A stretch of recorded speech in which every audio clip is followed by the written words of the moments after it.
So hi everyone, welcome to Salvo Fest and thanks for joining us. I'm Faye from Salvo and today I am introducing you to Matthew Riley, who is an architect and founder of Ambient Studio, which is based in London. So today, myself and Matthew are going to have a fairly open discussion about our experiences of reclaiming and reusing building materials. I guess Matthew's going to come in and kind of discuss this in his professional capacity and talk us through some examples of the barriers that he's encountered in mainstream construction. And then I guess I'll take on some of my work that I've been involved with during the Northwest European FCRBE project, where Salvo is the main UK partner. And we have been working on live construction projects to increase reuse and make it common building practice across the UK. So without further ado, I'd just like to say hello to Matthew. How are you doing? Yeah, I'm very good, thank you. It's a pleasure to be doing it with you. Yeah, no, it's great to have you here. So yeah, just tell us a little bit about yourself and I guess your leap into setting up your own architectural studio. Sure, yeah. So I'm Matthew Riley. I'm the founder of Ambient Studio. Ambient Studio has been running for 2 years. We're a London-based architecture and design practice with projects which span across residential, commercial and cultural sectors.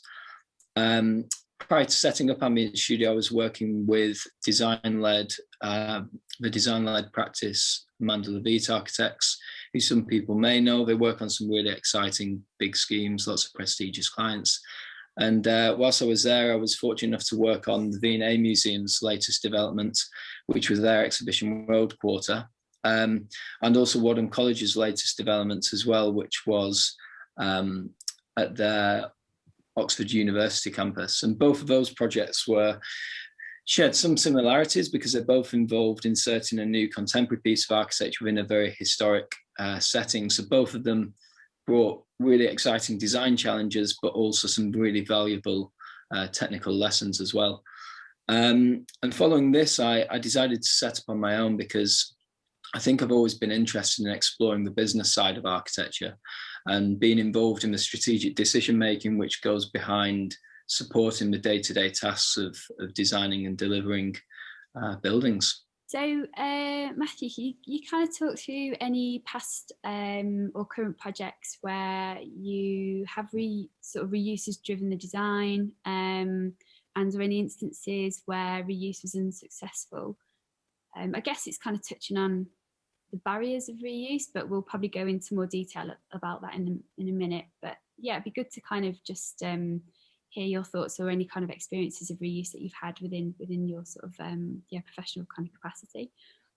Yeah, sure. I mean, there was one particular project which I've been involved in where the client's brief from the onset was to demolish an existing building which was on their site. I think it was about 60 years old. It was no longer fit for purpose. And so the client was in need of totally new spaces. And one of the complexities that came was that there was an existing basement as part of this building.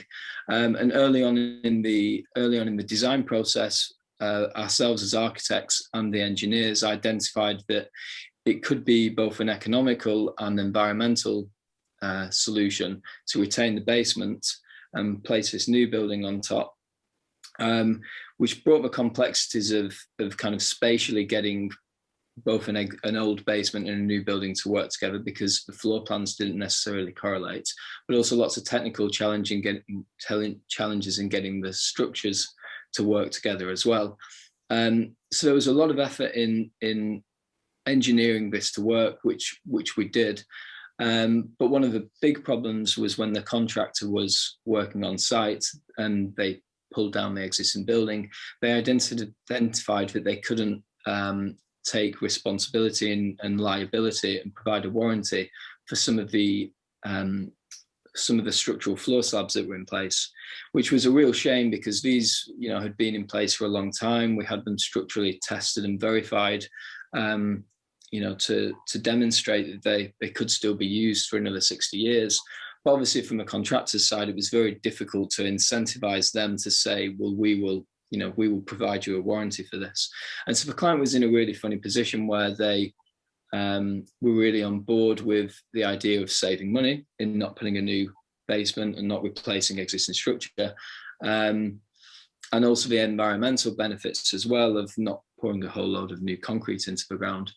But ultimately they were faced with this tricky decision where they were concerned that, you know, in 5 or 10 years' time, if something was to go wrong, they wouldn't really be able to attribute any liability anywhere. And so ultimately, you know, as a team, or rather, you know, it was a client-led decision, but as a team, we had to decide that we just had to take these existing floor slabs out and put new ones in. So I mean, that was quite a good example. On the whole, the project was really successful because we still avoided having to replace an entirely new basement. But I suppose it demonstrates one issue with why reuse isn't always so straightforward, because it's quite common for clients to want warranties which, you know, they can go back to the contractor for later down the line, and old materials which have been inherited aren't always that's not always easy to do. Yeah, I guess we've really encountered that with some of the sort of pilot operations as well. What has been discussed in the past is regarding almost a Three Musketeers approach. I know Lendager, they very much take a sort of a joint approach, the kind of shared responsibility. So you've got your kind of contractor, you've got your architects, you've got your client, and everybody's there to kind of take that responsibility to kind of initiate that reuse within those projects. So I guess you know, that would be, you know, more of a really kind of successful sort of foundation to build on, I guess, in the UK as well, when the sort of decisions are being sort of made, and just to try and basically tip the kind of pro reuse sides as opposed to being more risk averse. And I think as a whole, you know, it is a very risk averse industry, and this is one of the main sort of challenges that, you know, Salvo has faced during the pilot projects, in terms of wanting to have those material warranties in place. You know, it can be a little bit tricky, but I guess if there's a broad kind of acceptance across, you know, all the key kind of actors within those building projects, then, you know, the more likelihood that the reuse is successful. But like you say, it is very much sort of client led, and I think it's really important to kind of get that right sort of pro reuse team on board, and have those kind of discussions very early on in the sort of decision making. So, I mean, in terms of encouraging sort of architects to utilise the reclamation trade, do you have any sort of experience with the trade at all, in your kind of, you know, sort of projects that you used? And are you aware of the kind of I guess the resourcefulness of the trade as well? Have you sort of discovered many reclamation traders within your area or within London that you've used? No, we haven't actually. I mean, it's something that, you know, it's something that we'd like to do more often. I think that what we're seeing with the projects that we take on is that our clients are increasingly interested in making, you know, environmentally sound decisions. And so I can definitely see that there's, you know, a growing market for it. Unfortunately, on the projects that we've taken on up to now, that's not something that we've experienced.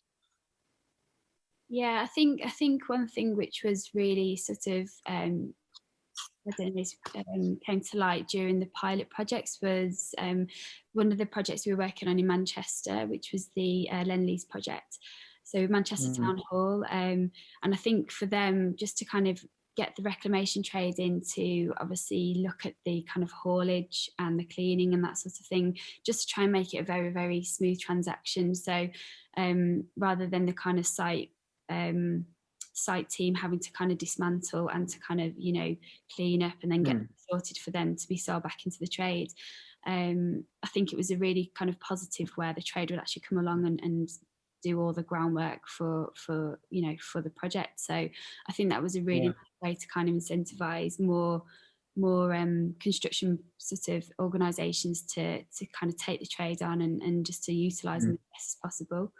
I think storage as well was a really big sort of issue that we we kind of came across. But again, a lot of these traders have got, you know, large areas of land where they can happily store material up to, you know, up to a year.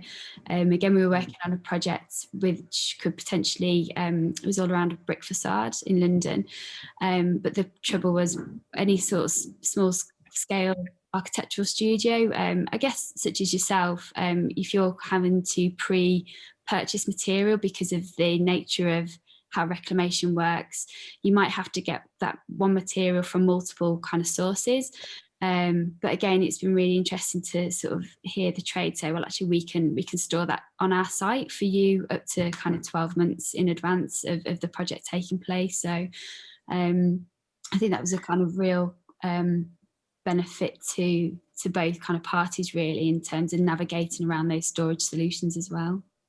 Yeah, I could definitely imagine that would help a lot. You know, obviously some projects turn around quite quickly, and, you know, from starting the design process at the beginning to it actually being on site, you know, sometimes it can happen within about 6 months, but you obviously come across some projects where it takes years. And I suppose you want to be in a position where you could specify a material and know that that material is still available when a contractor gets to that point of the build in, say, 2 years' time, especially if there's a lot of engineering work. So I definitely could see how those kind of practical considerations like storage would help. Yes, I think one thing that I'd be interested in knowing is how your involvement worked with this project at Manchester Town Hall, and you know, who brought you on board? Where was the desire to have architectural reuse part of the project, and who were you appointed to if that was the case? Yeah, so initially we actually approached Lend-Lease. We just found that it would be really beneficial to get a large scale kind of building project management organisation on board. And once we sort of consulted with them in the initial stages, they were actually a little bit further along down the sort of plan of work. So we almost captured them just at the stage where they'd already done some material sort of audits, and I guess they just wanted to have additional support to try and really sort of push reuse, and trying to obviously take into account like additional kind of carbon savings through material, salvaging materials. So I guess we were very much linked to Lend-Lease, who were the building sort of management company, and their client was Manchester City Council. So initially we kind of laid out the sort of tools for them to kind of utilise within that project, such as looking at the you know, the auditing of, or further auditing of the building, just to assess further material that they may have missed, and then looking at the various reclamation pathways, as we now call them, and which direction, you know, all the flow material could go throughout the project. So in terms of the reclamation pathways, we've got the kind of same site reuse, which would be a more, you know, low carbon solution to reusing material. There's also the site to site reuse, which would work, and it actually works quite well with larger sort of property management companies such as Lend-Lease, just because they have multiple projects that are going on within certain cities, and they have the capacity for like storage, and it's all that kind of material synergy between different projects that they do. And then also we have the reclamation dealer pathway, which is actually, you know, this material can't be reused, can't be sort of issued to another site, so instead we'll send that to the reclamation trade and we'll sell that material on. So I guess within the Lend-Lease project in particular, there was a lot of flexibility, and I think that's a real significant sort of part of you know, the successes of reuses, and for clients and projects to have that flexibility between these various pathways that we've just mentioned. So also we had really sort of strong and very resourceful sustainability manager, who really kind of drove those decisions forward, and really embedded reuse and reuse practices throughout the project. Had a lot of resistance from contractors and timing issues as well, just with regards to the extraction of certain brick and, you know, being able to take that away to kind of clean and then to reinstall. But because they had that kind of core person there who was initiating and kind of pushing that forward, that was really beneficial. And also with regards to Salvo, we almost acted as an intermediary role between the trade specialists. So we used a company who specialise in reclaimed steel. So we had that kind of organisation on board to go in and present and to kind of consult with the team, just to make sure that certain elements of the steel framework was reused in other areas of the project, or, you know, used in situ as well. So yeah, I guess so. An example of around the pathways would be the cobbles, which were extracted from Festival Square, just outside of the town hall. So initially we had a purchaser for those cobbles, and they were going to be a local reclamation dealer was going to come and extract the cobbles, clean them, and then just take them away, sort of the haulage out. But actually, Manchester City Council had quite a building manager who was also really keen to reuse and saw the worth in the cobbles. So actually decided that we have other areas of the city where we want to utilise those, so they then use them in, you know, down near Deansgate to then patch up some of the roadwork down there. Yeah, and also in terms of some of the timber that was extracted, that was cleaned up and then reintroduced to the project in terms of furniture. So looking at a bit more of an abstract way of reusing material. And then again, same site reuse with the steel. And then we also had the bricks. So certain element of bricks were reused. Other sort of areas were sold back into the trade. So I think there's kind of multiple processes that were going on, and also trying to make those kind of split second decisions, which sometimes, and you know, not always the right decisions. But I think by having a really sort of pro reuse person on board and sort of being able to offer them the directory of dealers and to try and build those relationships between, you know, the dealers in local dealers within the area and into the project was quite a key, you know, sort of situation as well.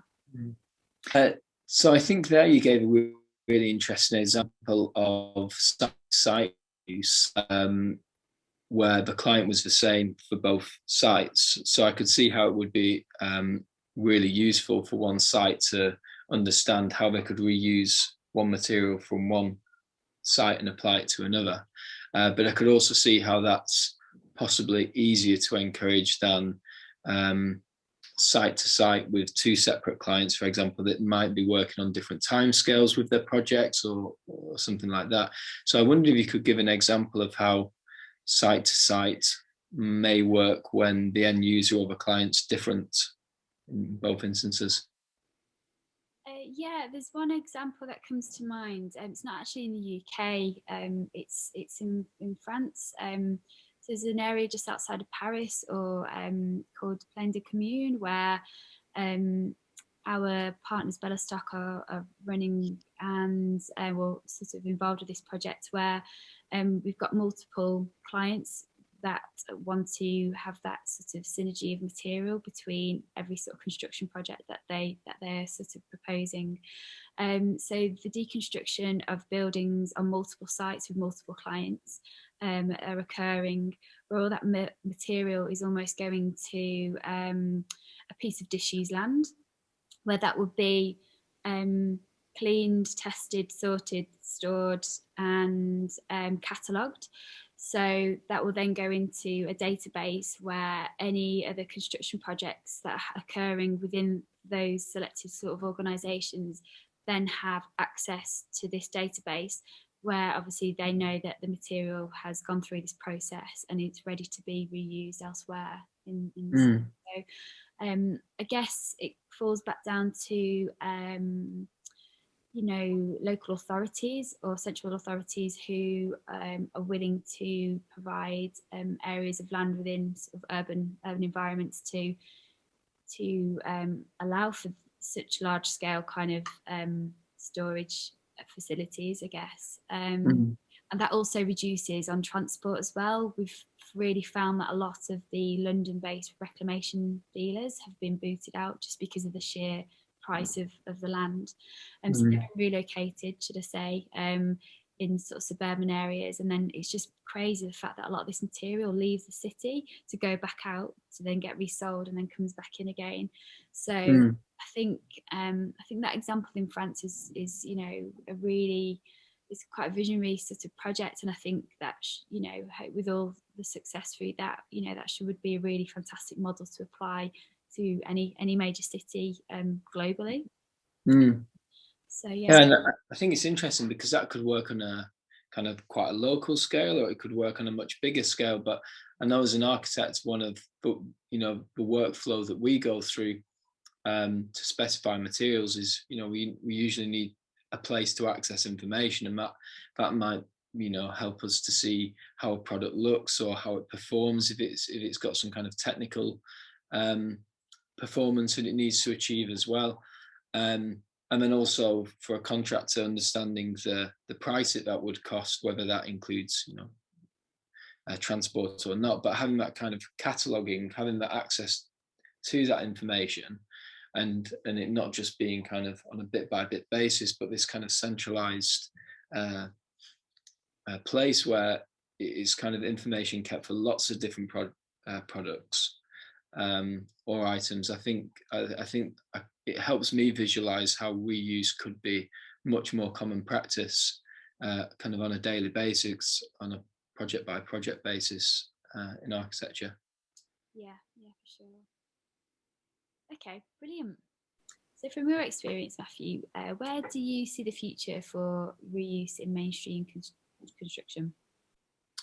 Well, I think there's definitely a growing interest amongst a lot of clients to make environmentally led decisions. Obviously, a lot of people are becoming more environmentally friendly with their life choices that they make, and so when they take on their own projects, I think it's quite often, they're quite often sold on sustainably sound solutions to things, and so in that sense, I think that serves the idea of reuse really well.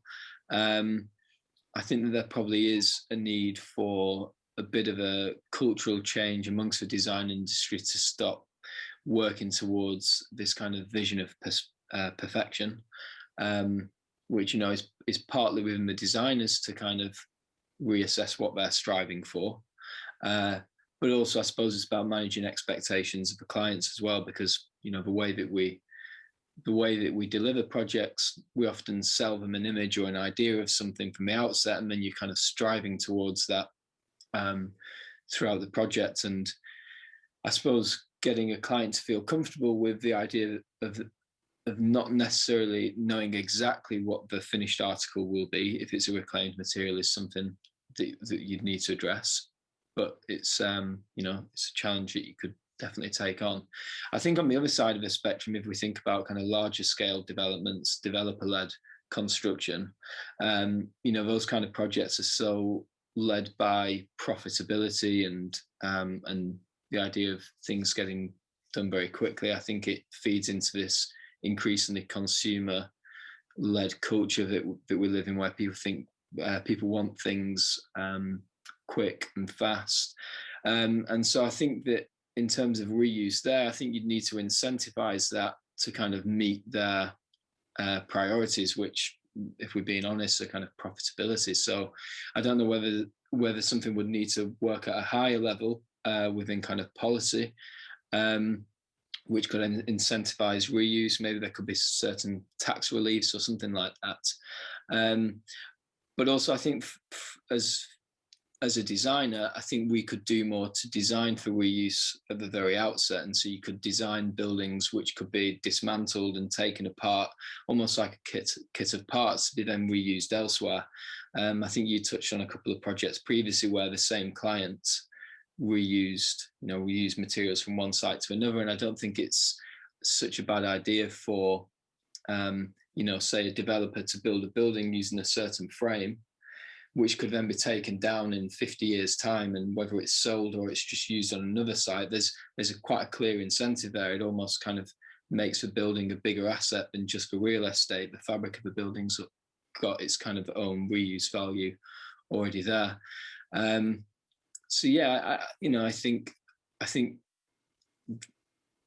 reuse can be. I think there's different angles in which we can make reuse more prominent in construction. Yeah, it's interesting when you mention around the kind of policy as well. I know our partners that we work with on the project, certain of the countries, they have a lot more scrutiny at planning. So, if a project doesn't have, say, up to 20% reuse incorporated during the kind of submission for planning, then that will just get thrown out. So I guess, like you say, it's coming from multiple areas where, so there's the weight behind it. I think carbon's a big thing now as well. Definitely found in terms of incentivizing projects, especially larger scale developers, they seem to be doing the right thing and reducing the carbon once they kind of understand and get their head around the amount of savings that could be achieved through reuse. So yeah, I guess it's a sort of a varied sort of perspective in terms of everybody kind of reading from the same page and really sort of applying the pressure to try and integrate these into kind of building practice, or common building practice, should we say. Yeah, and I do know that there are, there's been tools developed by certain companies or organisations in the past year even, where they try to visualise and analyse the amount of carbon saved in a project, or the carbon footprint of a project in the design stage. And so I think just being able to see those statistics and visualise that in different diagrams, different visual ways is quite an effective way of people seeing what differences they can make with the decisions that they take on. Yeah, I guess so. It can be such a nebulous kind of subject, really, carbon, and for people to really get their head around what it is. So I think you're right in terms of how we can present that, so people can relate to that and just see the sheer scale through such sort of visuals and the visualize the impacts of their decisions. Yeah, for sure. Well, I think we've covered quite a bit today, Matthew, but thank you so much for sort of giving your time to us, and it's been really great chatting to you. Likewise, you're very welcome. Thank you. Thank you. Bye.